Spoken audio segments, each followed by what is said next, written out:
بھارتی ٹیم اس دورے میں 3 ون ڈے اور 2 T20 کھیلے گی۔ اولمپک ہاکی کوالیفائنگ راؤنڈز میں پاکستانی ہاکی ٹیم اپنا کوارٹر فائنل 1 جولائی کو برطانیہ کے خلاف کھیلے گی۔ گروپ میچوں میں پاکستانی ٹیم صرف پولینڈ کو 2-1 سے ہرا سکی۔ بھارت اور فرانس سے اس کے میچز برابر رہے، جبکہ آسٹریلیا نے اسے 1 کے مقابلے میں 6 گول سے ہرا دیا۔ خواتین فٹ بال ورلڈ کپ میں دفاعی چیمپئن جاپان کی ٹیم جمعرات کے روز سیمی فائنل میں انگلینڈ کا مقابلہ کرے گی۔ امریکی ایتھلیٹ جسٹن گیٹلن نے US ایتھلیٹکس چیمپئن شپ میں 200 میٹرز کی ریس 19.57 سیکنڈز میں جیت لی۔ یہ کسی بھی ایتھلیٹ کی 200 میٹرز میں 5ویں بہترین کارکردگی ہے۔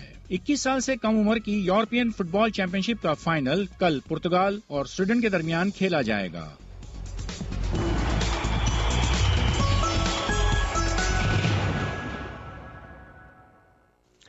کھیلوں کا احوال آپ نے عبدالرشید شکور سے سنا اور حالات حاضرہ کا پروگرام سحربین آپ BBC اردو سروس سے سن رہے ہیں۔ افغانستان کے صوبے ہرات میں طالبان نے 11 افغان فوجیوں کو ہلاک کیا ہے۔ تفصیلی احوال آنے والا ہے۔ خیبر پختونخوا کے دارالحکومت پشاور میں 800 نامعلوم افراد نے فائرنگ کر کے پولیس اہلکار کو ہلاک کیا۔ یہ تمام تفصیل آیا چاہتی ہے، لیکن اب آیا سحربین کا نصف اور اس موقع پر آتی ہیں خاص خبروں کی سرخیاں۔ خبروں کی ذمہ داری آج شمائلہ خان کی ہے۔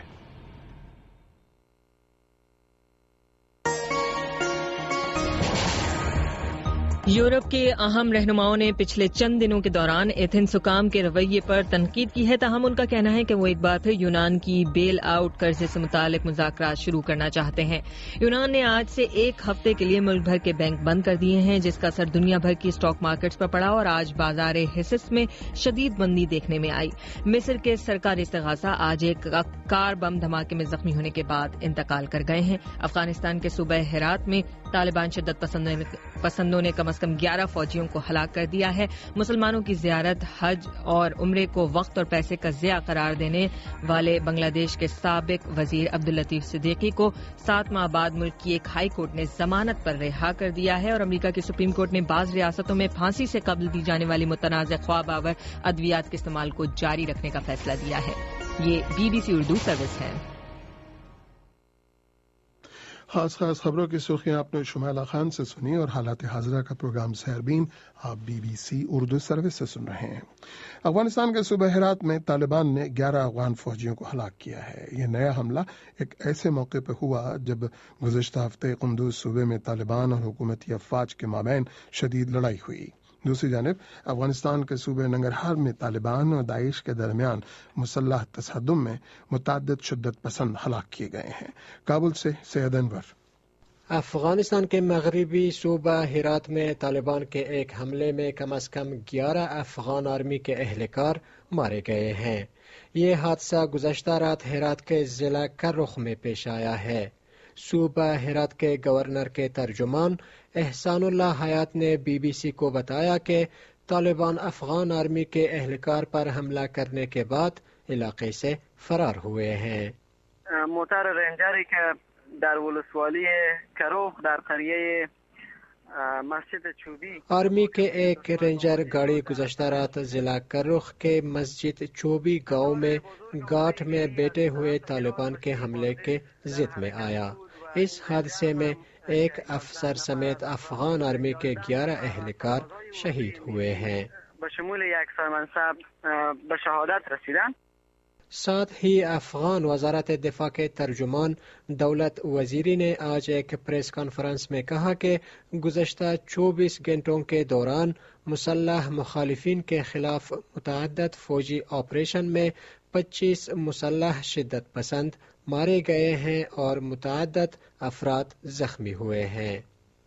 دوسری جانب افغان سیکیورٹی فورسز اور طالبان کے درمیان جنگ کے علاوہ آج کل 2 شدت پسند گروہ داعش اور طالبان کے درمیان جنگ کی خبریں زیادہ ہوتی جا رہی ہے۔ اس حوالے سے آخری حادثہ مشرقی صوبہ ننگرہار کے ضلع کوٹ میں پیش آیا ہے۔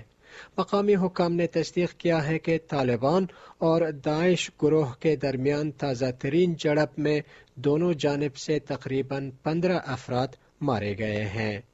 طالبان اور داعش کے درمیان لڑائی صوبہ ننگرہار تک محدود نہیں ہے۔ اس سے پہلے صوبہ ہلمند اور فراہ میں بھی دونوں شدت پسند گروہ کے درمیان مسلح تصادم کی خبریں آتی رہی ہے۔ گزشتہ روز ہی افغان حکومت نے صوبہ ننگرہار، ہلمند اور فراہ میں داعش کے موجودیت اور سرگرمی کی رسمی طور پر تصدیق کی۔ Saeed Anwar, B B C, Kabul. Pakistan کے صوبہ خیبر پختونخوا کے دارالحکومت پشاور میں آج صبح نامعلوم افراد نے فائرنگ کر کے ایک پولیس اہلکار کو ہلاک کیا ہے۔ پولیس کہتی ہے کہ واقعے کی تفتیش کی جا رہی ہے۔ پشاور سے عزیز اللہ خان۔ ہیڈ کانسٹیبل نگار علی صبح ڈیوٹی پر جا رہے تھے کہ راستے میں موٹر سائیکل پر سوار مسلح افراد نے ان پر فائرنگ شروع کر دی۔ ملزمان فائرنگ کے بعد موقع سے فرار ہو گئے۔ یکتوت تھانے کے اہلکار طارق نے بتایا کہ نگار علی کی ڈیوٹی پولیس لائن میں نقشہ نویس کے شعبے میں تھی۔ آج صبح نگار علی پشاور کے علاقے ہزار خانی میں اپنے گھر سے پولیس لائن جا رہے تھے۔ یکتوت تھانے کی حدود میں ان پر حملہ کیا گیا۔ پولیس کے مطابق ابتدائی طور پر کوئی ایسی اطلاع نہیں ہے کہ نگار علی کی کسی سے کوئی ذاتی دشمنی تھی۔ پولیس کے مطابق یہ واقعہ بظاہر دہشت گردی کی کارروائی ہے، تاہم اس بارے میں تفتیش کی جا رہی ہے۔ ڈپٹی سپرنٹینڈنٹ پولیس روخان زیب نے بی بی سی کو بتایا کہ نگار علی پر حملے کی مختلف زاویوں سے تفتیش کی جا رہی ہے، لیکن اب تک اس کی وجوہات معلوم نہیں ہو سکیں۔ انہوں نے کہا کہ اس کے لیے ایک تفتیشی ٹیم تشکیل دی گئی ہے۔ بہت سی باتیں ہو سکتی ہے لیکن ابھی کچھ نہیں کہہ سکتے جب تک یہ انویسٹیگیشن نہیں ہوگی۔ اس کے لیے خصوصی ٹیم بنایا گیا ہے، انشاءاللہ جلد اس کو انشاءاللہ کریں گے۔ پولیس اہلکاروں نے بتایا کہ نگار علی اہل سنت سے تھا اور بقول ان کے رشتہ داروں کے ان کی کسی سے کوئی دشمنی نہیں تھی۔ پشاور میں پولیس اہلکاروں پر متعدد حملے ہو چکے ہیں، جبکہ اسی علاقے میں فرقہ وارانہ تشدد کے واقعات بھی اکثر و بیشتر پیش آتے رہتے ہیں۔ پولیس نے چند روز پہلے اسی علاقے میں سرچ آپریشن بھی کیا تھا۔ ڈی ایس پی روخان زب کے مطابق ٹارگٹ کلنگ کے واقعات میں 80% تک کمی واقع ہوئی ہے اور اب مزید اقدامات بھی کیے جا رہے ہیں تاکہ تشدد کے ان واقعات کو مکمل طور پر ختم کر دیا جائے۔ پشاور میں ہم روز نہیں تو دوسرے تیسرے دن ہم ضرور کرواتے ہیں اور اس میں نکل آتے ہیں کافی۔ ہم نے اس پہ ٹارگٹ کلر بھی پکڑے ہیں، بطخور بھی پکڑے ہیں، مجرمان اشتہاری، دیگر جو جرائم میں ملوث ہے، ہینیس کرائم میں کافی اس میں پکڑے گئے ہیں، جس کی وجہ سے یہ ابھی جو ریشو ہے کرائم کا جو کم ہوا ہے، جو جس طرح میں نے عرض کیا کہ ابھی بہت کمی اس میں آئی ہے، تو اس کی جو سرچ آپریشن ہو رہا ہے اس سے کافی کمی آئی ہے اس میں۔ صوبے کے مختلف شہروں میں تشدد کے واقعات اب بھی پیش آ رہے ہیں۔ 3 روز پہلے ڈیرہ اسماعیل خان میں ایک شیعہ رہنما کو نامعلوم افراد نے فائرنگ کر کے ہلاک کر دیا تھا۔ Azizullah Khan, B B C, Peshawar. Pakistan کے صوبہ بلوچستان میں سیف دی چلڈرن نے اپنے تمام پروجیکٹس 30 جون سے بند کرنے کا فیصلہ کیا ہے۔ سیف دی چلڈرن کے اس فیصلے کے خلاف بلوچستان کے وزیر صحت رحمت بلوچ نے شدید احتجاج کیا ہے اور اسے بلوچستان کو کروڑوں روپے کے اہم ترقیاتی منصوبوں سے محروم کرنے کی سازش قرار دیا ہے۔ تفصیل کے ساتھ کوئٹہ سے محمد کاظم۔ حکومت پاکستان کی جانب سے سیف دی چلڈرن کے دفاتر کو بند کرنے کے ابتدائی اقدام کے بعد غیر سرکاری تنظیم کی جانب سے بلوچستان میں اپنے تمام پروجیکٹس کو 30 جون سے بند کرنے کا فیصلہ کیا ہے۔ ادارے کی جانب سے وفاقی وزارت داخلہ کو تحریر کیے جانے والے ایک خط میں کہا گیا ہے کہ وہ بلوچستان میں اپنے پروجیکٹس کو بند کر کے نئے پروجیکٹس کو پنجاب اور سندھ تک محدود کرے گی۔ اس حوالے سے کوئٹہ میں ایک پریس کانفرنس سے خطاب کرتے ہوئے بلوچستان کے وزیر صحت رحمت بلوچ کا کہنا تھا۔ سیف دی چلڈرن نے وزارت داخلہ کو ایک خط کے ذریعے مطلع کیا ہے کہ وہ اپنے پروجیکٹس بلوچستان میں 30 جون تک بند کر دیں گے اور تمام فنڈز پنجاب اور سندھ منتقل کیے جائیں گے۔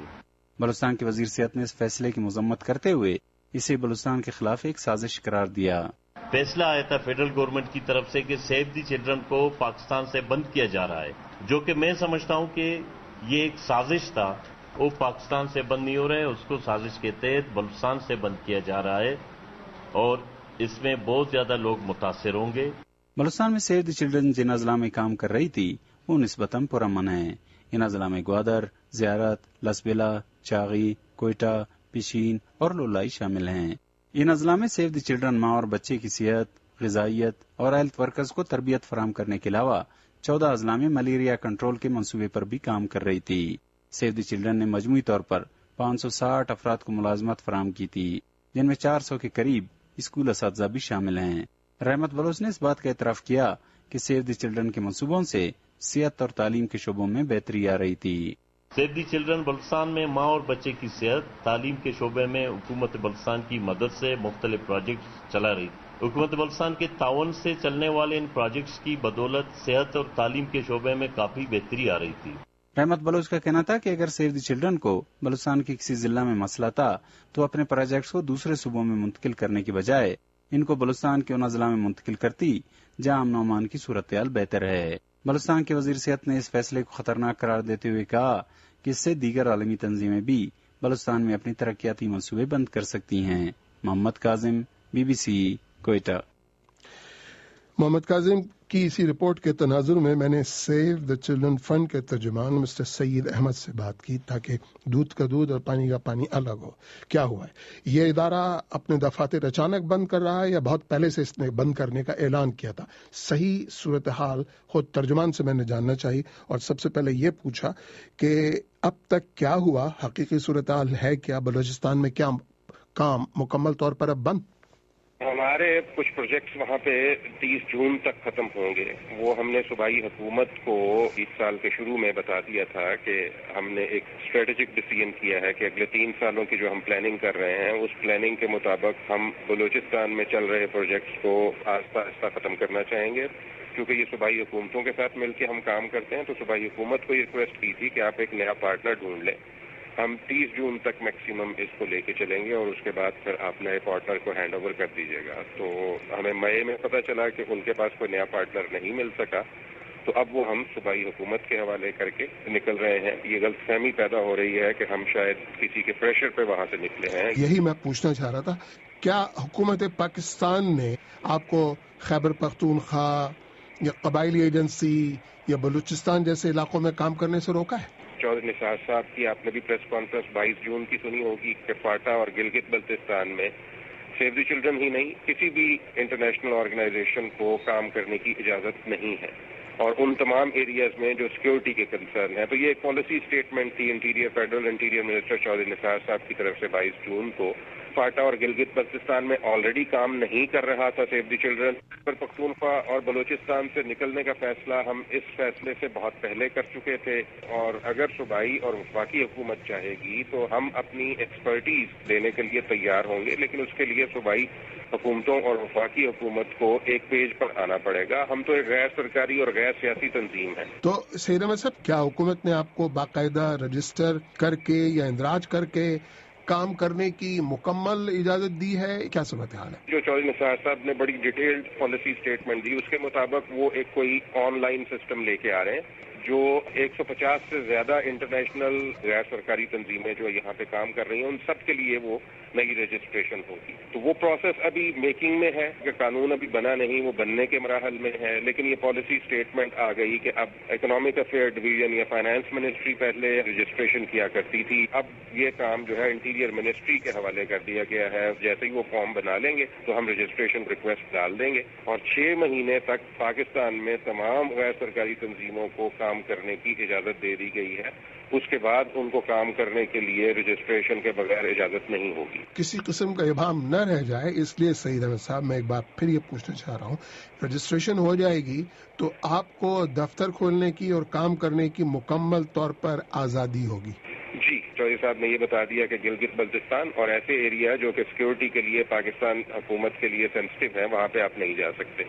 تو ظاہری بات ہے کہ ہر INGOs کو وہ کیس ٹو کیس بیسس پہ بتائیں گے کہ جی آپ ادھر جا سکتے ہیں، نہیں جا سکتے، آپ یہ کام کر سکتے ہیں، نہیں کر سکتے۔ لیکن قانون جب سامنے آئے گا تو پھر ہم اس پوزیشن میں ہوں گے کہ ہم بتا سکیں کہ ہم کہاں پہ کام کرنے کے قابل ہیں اور کہاں پہ کام کرنے کے قابل نہیں ہیں۔ حکومت کا رویہ NGOs کی طرف کیسا ہے، بالخصوص سیو دا چلڈرن کی طرف؟ آپ کو کام کرنے دیا جاتا ہے، روکا جاتا ہے؟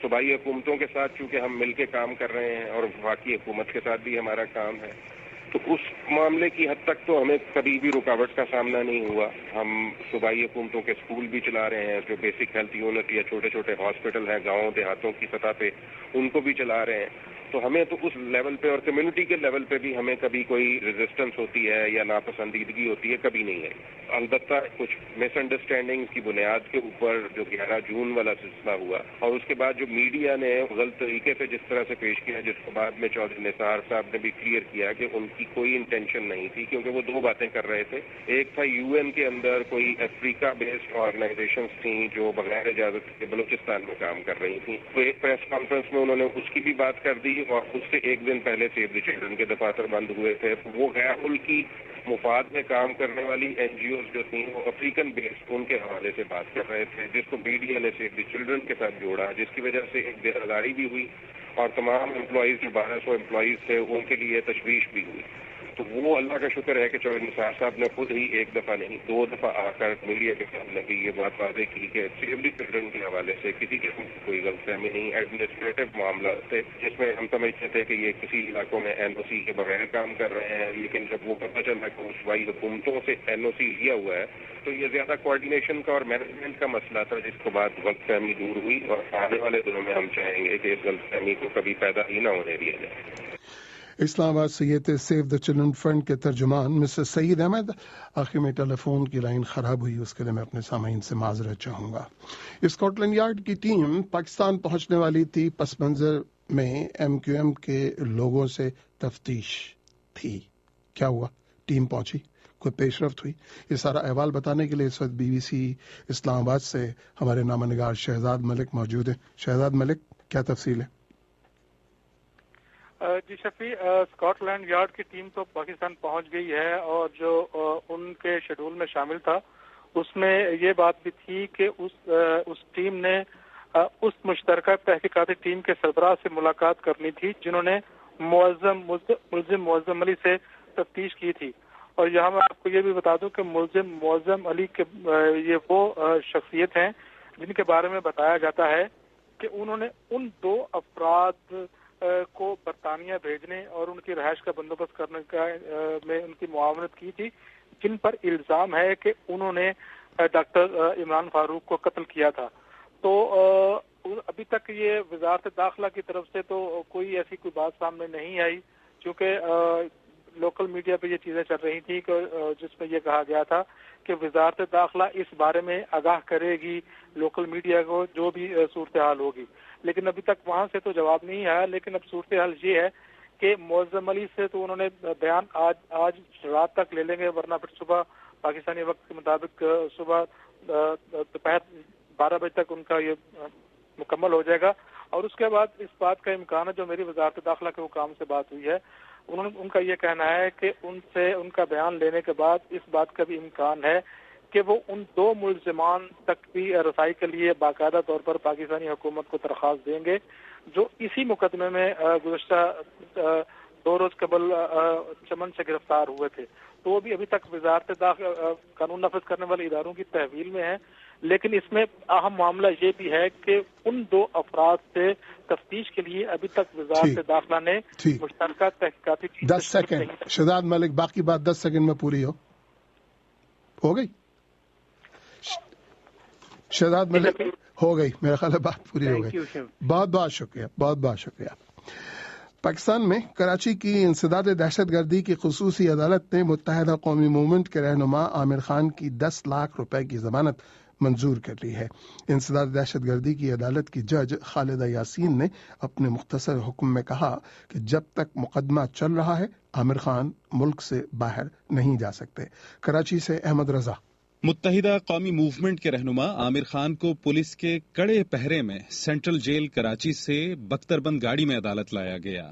اس موقع پر عدالت میں MQM کے کئی رہنما بھی موجود تھے. BBC اردو سروس سے بات کرتے ہوئے عامر خان کے وکیل شوکت حیات ایڈوکیٹ نے کہا کہ استغاثہ 3 ماہ تک زیر تفتیش رکھنے کے باوجود ان کے موکل کے خلاف کوئی بھی ٹھوس شواہد پیش کرنے میں ناکام رہا ہے. کسی بھی گواہ نے جو FIR کے مندرجات ہیں، جس پہ ایلیگیشنز ہیں، اس کے اوپر کوئی بیان نہیں دیا اور کوئی ثبوت پیش نہیں کیا، اور کوئی ایسا وٹنس پیش نہیں کیا جو یہ کہے کہ عامر خان نے کسی ملزم کو جو مفرور تھا اس کو پناہ دے رکھی تھی اور اس کی وہ سرپرستی کرتے تھے، اور 90 دن کی ڈیٹینشن کے بعد کوئی سبسٹینشل مٹیریل ان کے خلاف ریکارڈ پہ نہیں لایا گیا۔ شوکت حیات ایڈوکیٹ نے کہا کہ ضمانت کے لیے جمع کرائی گئی دستاویزات کی تصدیق کا عمل کل تک مکمل ہوگا، جس کے بعد عدالت عامر خان کی رہائی کا حکم جاری کرے گی۔ ایک سوال کے جواب میں انہوں نے کہا کہ استغاثہ نے عدالت کو بتایا تھا کہ عامر خان کسی دوسرے مقدمے میں مطلوب یا ملوث نہیں ہے، اس لیے انہیں مزید قید میں رکھنے کا کوئی جواز نہیں۔ یہ جب ہیئرنگ ہو رہی تھی، ضمانت کی درخواست سنی جا رہی تھی، تو اس دوران کورٹ نے پروسیکیوشن سے سرکار سے پوچھا تھا کہ ان کے خلاف اور بھی کوئی مقدمات ہیں، تو انہوں نے کہا کہ نہیں جی، اور کوئی فی الحال ان کے خلاف مقدمہ نہیں ہے، اور نہ ہی جو چارج شیٹ دی گئی ہے اس کے اندر کہیں کوئی بتایا گیا ہے کہ یہ کسی اور مقدمے میں بھی ملوث ہے۔ عامر خان کو رینجرز نے 11 مارچ کو متحدہ قومی موومنٹ کے صدر دفتر 90 پر چھاپے کے دوران گرفتار کیا تھا اور لگ بھگ 3 ماہ تک حراست میں رکھنے کے بعد اسی مہینے کے اوائل میں پولیس کے حوالے کر دیا تھا۔ چھاپے کے دوران رینجرز نے بڑی تعداد میں جدید اسلحہ اور گولیاں برآمد کرنے کا بھی دعویٰ کیا تھا۔ احمد رضا، BBC کراچی۔ پاکستان کے سب سے بڑے شہر کراچی میں ایدھی فاؤنڈیشن کا کہنا ہے کہ اس نے حالیہ دنوں میں 250 سے زیادہ لاوارث لاشیں دفن کی ہیں، جن کی اکثریت گرمی کی شدت سے ہلاک ہونے والوں کی تھی۔ دوسری طرف محکمہ موسمیات کا کہنا ہے کہ کراچی سمیت صوبہ سندھ میں گرمی کا زور ٹوٹ چلا ہے اور آنے والے دنوں میں شدید گرمی کے نئے سلسلے کا کوئی خدشہ نہیں ہے۔ کراچی سے ایک بار پھر احمد رضا۔ کراچی میں کئی دنوں کی شدید گرمی کے بعد آج موسم قدرے بہتر ہوا ہے اور صوبائی محکمہ صحت کے حکام کے مطابق گرمی سے متاثر ہونے کے باعث اسپتال لائے جانے والے افراد کی تعداد میں بھی بڑی حد تک کمی واقع ہوئی ہے، مگر ایدھی فاؤنڈیشن کا کہنا ہے کہ گرمی کی وجہ سے فوت ہونے والوں کی ایک بڑی تعداد کی شناخت اب تک نہیں ہو سکی ہے۔ ایدھی فاؤنڈیشن کے سینئر اہلکار انور کاظمی نے BBC اردو سروس کو بتایا کہ 24 جون سے 26 جون تک انہیں شہر کے مختلف علاقوں سے کل 261 نامعلوم افراد کی لاشیں ملی، جن میں سے 70 سے 80% لاشیں گرمی کی شدت سے ہلاک ہونے والوں کی تھیں۔ 24 کو 185 ہنگامی بنیاد پہ میتیں دفنائی ہے ایدھی موج گوٹ قبرستان کے اندر، پھر 25 کو جو ہے وہ 50 دفنائی، 26 کو 25 دفنائی، تو ملا کے یہ تقریباً 261 ڈیڈ باڈیز ہو گئی۔ ان تمام لاشیں جو دفنائی گئی ہیں ان میں 70 سے 80% وہ ہیں جو گرمی یا ہیٹ ویو سے ہلاک ہوئے۔ ایدھی کے اہلکار انور کاظمی نے مزید بتایا کہ ان میں سے زیادہ تر لاشیں بہت خراب حالت میں تھیں، جس کی وجہ سے انہیں دفن کرنا پڑا، کیونکہ کنڈیشن اس قابل نہیں ہے۔ جب ہمیں ملی ہے تو بہت ہی خراب کنڈیشن میں تھے۔ ان میں دیکھیں زیادہ تر غریب لوگ ہیں، غریب آدمی ہیں جو فٹ پاتھ پہ جا رہے تھے، دم توڑ گئے، یا کچھ تھوڑے ایڈکٹ ہیں جو نشہ کر کے جو ہے کونے کھرے میں سو جاتے تھے، فقیر ہیں وہ بھی شامل ہیں اس میں، مطلب زیادہ تر غریب لوگ ہیں، 95% غریب ہیں۔ ایدھی فاؤنڈیشن کے ایمبولینس سیکشن کے نگراں غلام حسین نے BBC اردو کو بتایا کہ 23 جون کی رات ایدھی کا سرد خانہ لاشوں سے بھر گیا تھا، جس کے بعد انہوں نے صرف لاوارث لاشوں کو ہی سرد خانے میں رکھا اور انہیں 3 دن تک دفناتے رہے۔ انہوں نے بتایا کہ لاوارث لاشوں کی تدفین کے بعد بھی شناخت اس طرح ممکن ہوتی ہے کہ وہ لوگ ان لاوارث لاشوں کی فوٹوگراف کھینچتے ہیں، فنگر پرنٹس لیتے ہیں تاکہ اس کی مدد سے ورثاء شناخت کر سکیں، اور پھر ان کی قبروں کا نمبر بھی الاٹ ہوتا ہے جو ان کے پاس ریکارڈ میں محفوظ ہوتا ہے۔ صوبہ سندھ میں سرکاری اعداد و شمار کے مطابق شدید گرمی کی وجہ سے پچھلے ایک ہفتے کے دوران 1300 سے زیادہ لوگ مارے گئے ہیں، جن میں صرف کراچی میں 1150 سے زیادہ اموات ہوئی ہیں۔ اتنی بڑی تعداد میں انسانی اموات اور متاثرہ افراد کے علاج و معالجے کی ناکافی سہولیات پر وفاقی اور صوبائی حکومتیں تنقید کی زد میں ہیں۔ وفاقی حکومت نے صوبائی حکومت کو اس کا ذمہ دار ٹھہرایا ہے، جبکہ پیپلز پارٹی کی صوبائی حکومت ان اموات کی ذمہ داری وفاقی حکومت اور کراچی میں بجلی کی فراہمی کے ذمہ دار نجی ادارے